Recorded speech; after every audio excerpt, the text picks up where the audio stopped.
സ്ത്രീ മകളാണ്, ഭാര്യയാണ്, അമ്മയാണ്, കോപ്പാണ്. സ്ത്രീ ശാക്തീകരണം, സ്ത്രീ സുരക്ഷ എന്നൊക്കെ പറഞ്ഞ സർക്കാർ നമ്മുടെ ഹേമ കമ്മിറ്റി റിപ്പോർട്ട് 5 കൊല്ലം താഴ്ത്തിവെച്ച് കൂടെ ഉണ്ടായിരുന്ന MLA മാർക്കും മന്ത്രിമാർക്കും ഒക്കെ പെണ്ണുപിടിക്കാൻ അവസരം ഉണ്ടാക്കി കൊടുത്ത ഒരു സർക്കാരാണ് ഇന്ന് കേരളം ഭരിക്കുന്നത്. അതിന്റെ മുഖ്യനാണ് നമ്മുടെ പിണറായി വിജയൻ. ഇതെന്താ ഗണേശ ഇപ്പൊ രാഹുൽ മാങ്കൂട്ടം പ്രണയിച്ചാൽ അഥവാ പെണ്ണ് പിടിക്കാൻ പാടില്ല. ഇതിപ്പോ ഗണേശന് പ്രണയിക്കാം, പെണ്ണ് പിടിക്കാം, എന്തു വേണമെങ്കിലും ചെയ്യാം. ഇതെന്താ മന്ത്രി ആയതുകൊണ്ടുള്ള ഒരു പ്രിവിലേജ് ആണോ?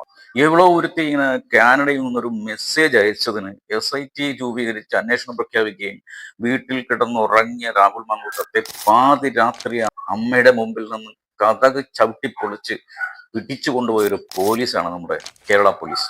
ഇതാ ഇപ്പൊ നമ്മുടെ മന്ത്രി ഗണേശനെതിരെ സ്വന്തം ഭാര്യ ഒരു പരാതിയുമായിട്ട് വന്നിരിക്കുകയാണ്. ഒരു പരാതി കൊടുത്തിട്ടില്ല എന്നാണ് അവർ പറഞ്ഞത്. കാരണം ഇവർ വന്ന് നമ്മുടെ സ്വന്തം ഭർത്താവിന്റെ ഈ കേളി വിലാസങ്ങൾ നേരിട്ട് കണ്ട് അവർ പാനിക്കായിട്ട് ആദ്യം വിളിച്ചത് 112-നെയാണ്.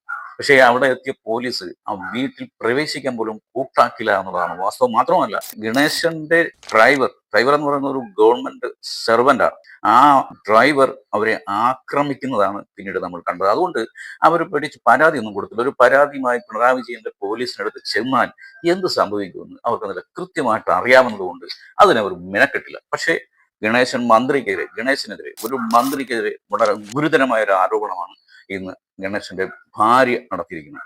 ഇതിനെക്കുറിച്ചൊരു അന്വേഷണം നടത്തുമോ എന്റെ ഇരട്ടച്ചങ്കൻ മുഖ്യ?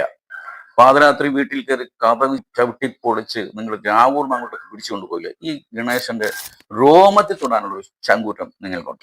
ഈ ഗണേശൻ പറഞ്ഞത് എന്താണെന്ന് നമുക്കൊന്ന് കേൾക്കണ്ടേ? അത് പുറത്തേക്കിട്ട് വലിയ ചർച്ചകൾക്ക് വഴിവെക്കാൻ എന്തിന് ശ്രമിക്കുകയാണ്. അല്ല എന്തിനാ ഈ മനസ്സിലാകുന്നില്ല ഒരാളെ വ്യക്തിപരമായ കാര്യവും രാഷ്ട്രീയം തമ്മിൽ എന്ത് ബന്ധം?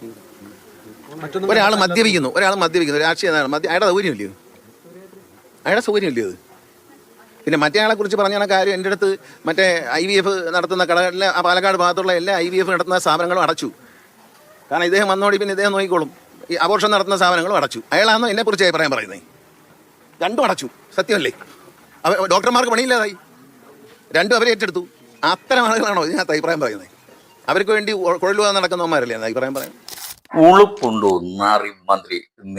നിങ്ങൾ ആരെ വേണമെങ്കിലും പ്രണയിച്ചു, ആരെ വേണമെങ്കിലും പെണ്ണു പിടിച്ചു, നിങ്ങൾക്ക് എന്ത് വേണമെങ്കിലും ചെയ്തു. പക്ഷേ അത് നമ്മുടെ നികുതി പണം, ജനം തരുന്ന നികുതി പണം എടുത്ത് താങ്കൾ ഉണ്ടാക്കണ്ട.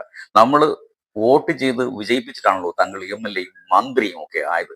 ഇനി ഒരു നിമിഷം പോലും ആ സ്ഥാനത്തിരിക്കാനുള്ള യോഗ്യത നിങ്ങൾക്കില്ല. മന്ത്രിയൊക്കെ എന്ന് പറഞ്ഞാൽ ഈ നാടിനോട്, ഈ ജനങ്ങളോടൊക്കെ ഒത്തിരി കമ്മിറ്റ്മെന്റ് ഉള്ള ഒരു പോസ്റ്റാണ്. അല്ലാതെ ഇതെല്ലാം എൻ്റെ വ്യക്തിപരമെന്ന് പറഞ്ഞു അല്ല, നാട് നിങ്ങളെ പെണ്ണ് പിടിച്ച് നടക്കാനുള്ള ഒരു പോസ്റ്റ് അല്ല ഈ മന്ത്രിസ്ഥാനം.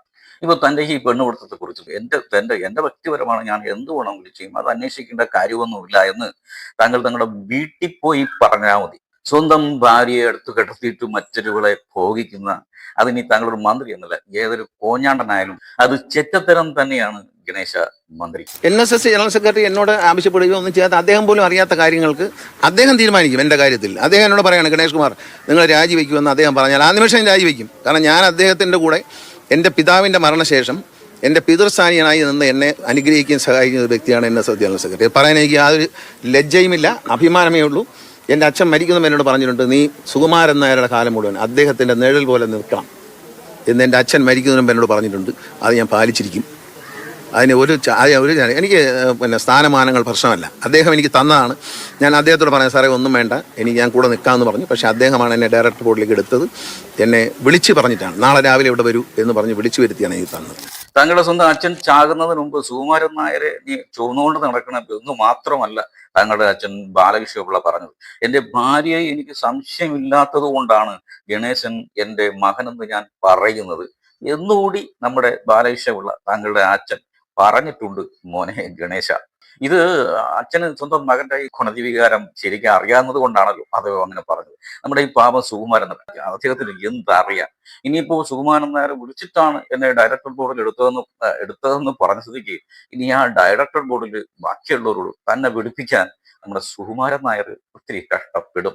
ആരോപണം ഉന്നയിക്കുന്നതോടെ എന്താ മറുപടി അവസാനം എത്രയാണ്? അവര് സൂഹിക്കട്ടെ, ആസ്വദിക്കട്ടെ. ഇത് തന്നെ സുഖമല്ലേ, ഇത് വായിക്കുന്ന ഒരു സുഖം. മനസ്സിലായില്ലേ?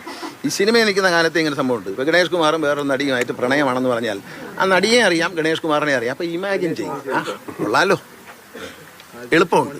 ഞാനും സുമതിക്കുട്ടി അമ്മയും തമ്മിൽ പ്രണയത്തിനാണെന്ന് പറഞ്ഞാൽ സുമതിക്കുട്ടി അമ്മയെ ആർക്കും അറിയത്തില്ല, എന്നെ മാത്രമേ അറിയത്തുള്ളൂ. രണ്ടുപേരെയും അറിയാവുന്നവരാണെങ്കിൽ നല്ല രീതിയിൽ ആസ്വദിക്കാം. ഇതൊരു രോഗമാണ്. ഇത് നമ്മൾ മലയാളിക്ക് ഈ ഒരു പീപ്പിംഗ് ടെൻഡൻസി എന്നൊരു സ്വഭാവം ചില ആൾക്കാർക്കുണ്ട്. ഭൂരിപക്ഷത്തിനില്ല, കുറേ ആൾക്കാർക്കുണ്ട്. അതിൻ്റെ ഭാഗമാണ് അവർ പീപ്പ് ചെയ്യട്ടെ, ഒളിഞ്ഞു നോക്കിയാൽ പലതും കാണാം എന്നൊരു ചൊല്ലുണ്ട്. സ്വന്തം പെണ്ണുപിടുത്തത്തെ കുറിച്ച് ആരെങ്കിലും പറഞ്ഞാൽ അവർക്കൊക്കെ മാനസിക രോഗം. ഇത് അപ്പുറത്തിരുന്ന് നമ്മുടെ രാഹുൽ മാങ്കൂട്ടം കേൾക്കുന്നുണ്ടോ? ഗണേശ മന്ത്രി, താങ്കൾ രാഹുൽ മാങ്കൂട്ടത്തിന്റെ ഒരു വിഷയം വേറും കെട്ടിച്ചമച്ചൊരു കേസ് വന്നപ്പോൾ ഇങ്ങനെയൊന്നും ആയിരുന്നില്ലല്ലോ. ആർക്കും വിളിച്ചുകൂടി, വട്ടുമൂത്താൽ ആർക്കും പറയാം.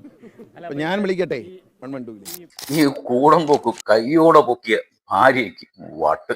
പിന്നെ വ്യക്തിപരമായ കാര്യം, വീട്ടിനകത്തുള്ള കാര്യം മാധ്യമങ്ങളോട് പറയേണ്ടതില്ല എന്ന് ഞാൻ കരുതി. പക്ഷെ നിങ്ങളുടെ എനിക്ക് ഒളിച്ചു വയ്ക്കാനൊന്നുമില്ല, കേരളത്തിലെ ജനതയോട് ഒളിച്ചു വയ്ക്കാനൊന്നുമില്ല. പ്രണയം ഒരു കുറ്റമല്ല, നിങ്ങളിൽ എല്ലാവർക്കും പ്രണയമുണ്ട്, എന്നെ കേൾക്കുന്നവർക്കുണ്ട്. ചിലർ ഒളിച്ചു വയ്ക്കുന്നു, പരസ്യമായി പറയുന്നു. സോഷ്യൽ മീഡിയയിൽ ഓരോ ഞാൻ മമ്മൂട്ടിയെ വിട്ടോ, മോഹൻലാലിനെ വിട്ടോ, മഹാത്മാഗാന്ധിയെ വിടുന്നില്ല, പിന്നെ അതോ പാവപ്പെട്ട എന്നെ മഹാത്മാഗാന്ധിയെ വിടുന്നില്ല, പാവപ്പെട്ട എന്നെ വിടുവോ? അങ്ങനെയൊക്കെ പറഞ്ഞാൽ ജവഹർലാൽ നെഹ്റുവിനെ പിടിച്ചുകൂടെ? ഇന്ത്യയിൽ ഏറ്റവും കൂടുതൽ പ്രണയം ഉണ്ടായിരുന്ന, ഏറ്റവും നല്ല പ്രണയം ഉണ്ടായിരുന്ന, അത് ആസ്വദിച്ച ഒരു മഹാനായ നേതാവാണ് ജവഹർലാൽ നെഹ്റു. മാധവിക്കുട്ടി, നമ്മുടെ ഇദ്ദേഹം പുണ്യത്തിൽ കുഞ്ഞബ്ദുള്ള, MT വാസുദേവൻ നായർ, ഇവരെല്ലാം പ്രണയത്തെക്കുറിച്ച് പറയുകയും അതിനെപ്പറ്റി ആസ്വദിക്കുകയും ചെയ്തവരാണ്. നിങ്ങളിപ്പോൾ ഇത് ആസ്വദിക്കുന്നില്ലേ? ഈ കൂടംപൊക്ക് എൻ്റെ സ്വാതന്ത്ര്യമാണ്, അത് എൻ്റെ അവകാശമാണെന്നൊക്കെ പറഞ്ഞ കേരളത്തിലെ ഒരുപക്ഷെ ആദ്യത്തെ മന്ത്രിയായിരിക്കും താങ്കൾ. വേറെ എന്താ ചെയ്യും? സമ്മതിക്കാതെ നിവർത്തിയില്ല. കാരണം തെളിവോടുകൂടിയാണ്, വീഡിയോ പിടിച്ചിട്ട് ആ തെളിവോടുകൂടിയാണ് താങ്കൾക്കെതിരെ താങ്കളുടെ ഭാര്യ ഈ ആരോപണം ഉന്നയിച്ചിരിക്കുന്നത്. അതുകൊണ്ട് സമ്മതിക്കാതെ വേറെ എന്താ മാർഗം? എന്തായാലും ഈ സ്വന്തം ഭർത്താവിന്റെ കേളി വിലാസങ്ങൾ പകർത്താൻ, വീഡിയോയിൽ പകർത്താൻ കിട്ടിയ ഒരുപക്ഷെ ഭാഗ്യം ലഭിച്ച ആദ്യത്തെ ഭാര്യയായിരിക്കും താങ്കളുടെ ഭാര്യ. ഒരു സ്വപ്നത്തെ പോലും ചിന്തിക്കാൻ പറ്റാത്ത രീതിയിൽ ഒരു സിറ്റുവേഷനിൽ ആൾക്കാരെ ഇന്ന് ഡൈവോഴ്സ് ചെയ്യുന്ന എന്തുകൊണ്ടാണ്? നമ്മളൊരു ബാഡ് മെസ്സേജ് കണ്ടു, അല്ലെങ്കിൽ ഒരു അഫെയർ ഉണ്ട്, അല്ലെങ്കിൽ ഇതെല്ലാം കണ്ടു എന്ന് പറഞ്ഞിട്ട് ഇന്ന് ലോകത്ത് മുഴുവൻ ഡൈവോഴ്സസ് നടക്കുന്നത്. ഒരാളെ ഒരു ബെഡിൽ കണ്ടിട്ടാണോ ആൾക്കാർ ഡൈവോഴ്സ് ചെയ്യുന്നത്? ഞാനത് കണ്ടു, അതിന്റെ എല്ലാം വിഷ്വൽസ് എന്റെ കയ്യിലുണ്ട്. പക്ഷെ ഞാൻ അതൊന്നും ചെയ്തില്ലല്ലോ. കാരണം ഞാൻ സംസ്ഥാനത്തെ ഒരു മന്ത്രിയാണ്, എനിക്ക് ഒന്നും ചെയ്യേണ്ടെന്ന് പറഞ്ഞാൽ ഞാൻ 2 ദിവസം മിണ്ടാതിരുന്നില്ലേ. പക്ഷെ ഇന്ന് എനിക്ക് വട്ടാണെന്ന് പറഞ്ഞുകൊണ്ട് മാത്രമാണ് ഞാൻ പ്രതികരിച്ചത്.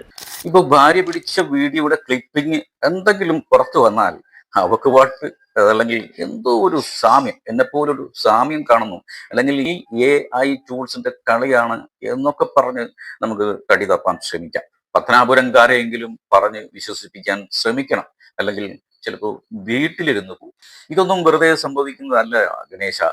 ഇതൊക്കെ നിങ്ങൾ ഉമ്മൻചാണ്ടി എന്ന് പറയുന്ന നല്ല മനുഷ്യനോട്, ആ നല്ല മനുഷ്യ സ്നേഹിയോട്, കേരളം കണ്ട മുഖ്യമന്ത്രിമാരിൽ ഏറ്റവും നല്ല മുഖ്യൻ, ആ ഉമ്മൻചാണ്ടിക്കെതിരെ നിങ്ങൾ കാണിച്ച ക്രൂരതയുടെ ഫലമാണ് നിങ്ങളൊക്കെ അനുഭവിച്ചു കൊണ്ടിരിക്കുന്നത്. ഇപ്പം നീ മാത്രമല്ല, ഇനിയിപ്പോൾ പറയുന്ന PC ജോർജും ഈ സരിതയും ഒക്കെ ഇതൊന്നും അനുഭവിക്കാതെ, അദ്ദേഹത്തിനോട് കാണിച്ചതിന്റെ ഫലം അനുഭവിക്കാതെ ഇവിടെ നിന്ന് വിട്ടുപോകാം എന്ന് നിങ്ങൾ ആരും കരുതണ്ട. അതൊക്കെ ഇവിടുത്തെ ജനങ്ങൾ കാണുക തന്നെ ചെയ്യും. അപ്പോൾ ശരി, മറ്റൊരു വീഡിയോയുമായി വീണ്ടും കാണാം.